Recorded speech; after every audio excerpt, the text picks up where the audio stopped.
kindergarten and kindergarten families.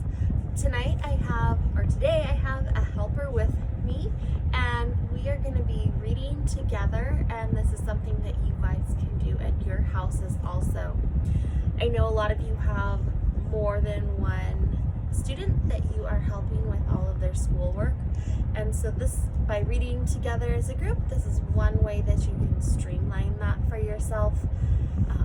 And if you're like me, you might be sometimes forgetful, so you can stick a little note on the front of if you have a student who's learning about characters and a different student that's working on pointing to the words, and maybe you even have a third student that's learning about the setting.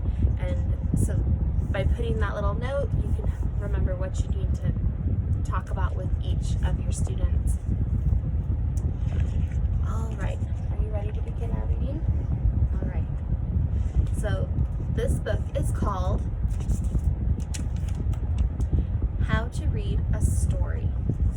Step 1, find a story, a good one.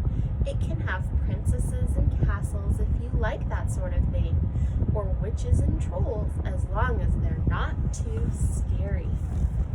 He's thinking about a lot of different great books that he could be reading during his reading time, isn't he?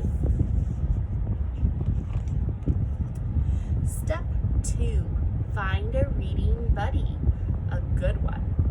A buddy can be older or younger, or a person your age, or maybe not a person at all. Make sure your reading buddy is nice and snuggly, and make sure you both like the book. If you don't agree, go back to step 1. Sometimes it takes a few tries to find the just right book. So this is another important thing. It doesn't always have to be reading with the parent or an adult.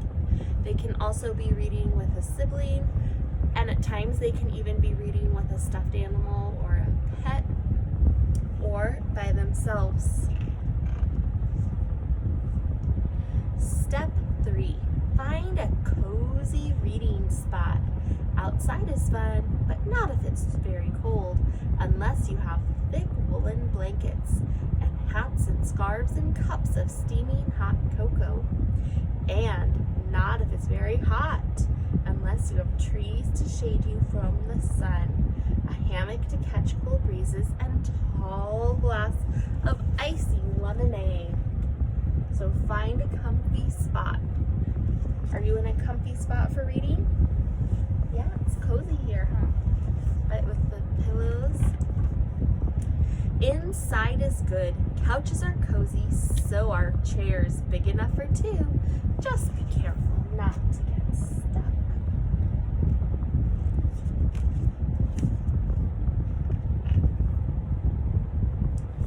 Step 4, look at the book's cover.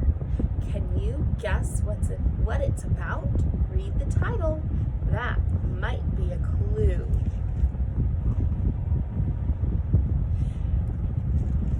And starting here with step 4 is part of a reading process that you can do with them, and then it's something that they can also do when they are reading by themselves or with a sibling.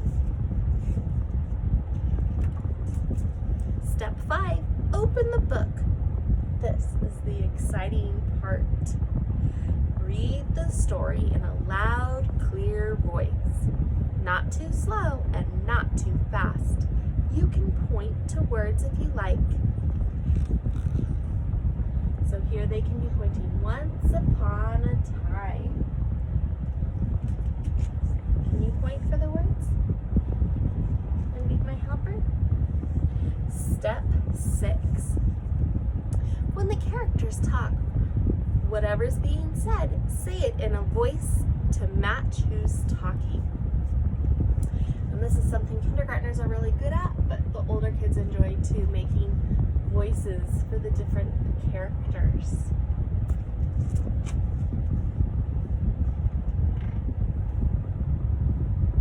Step 7.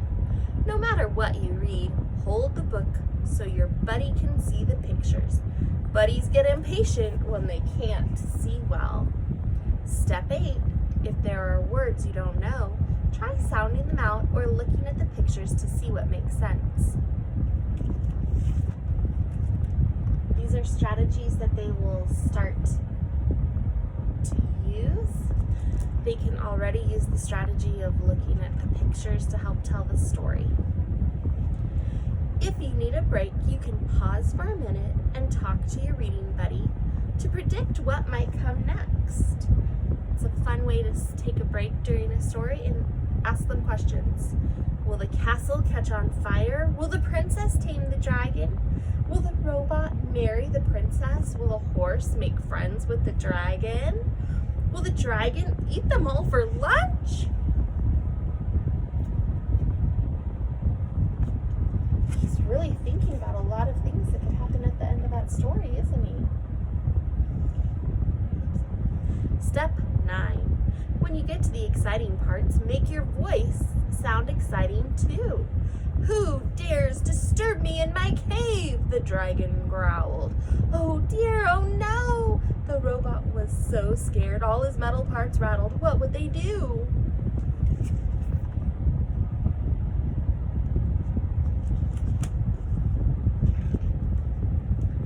When you and your buddy can't stand it a second longer, turn the page to read how things work out. Was that your reading buddy today you were showing them?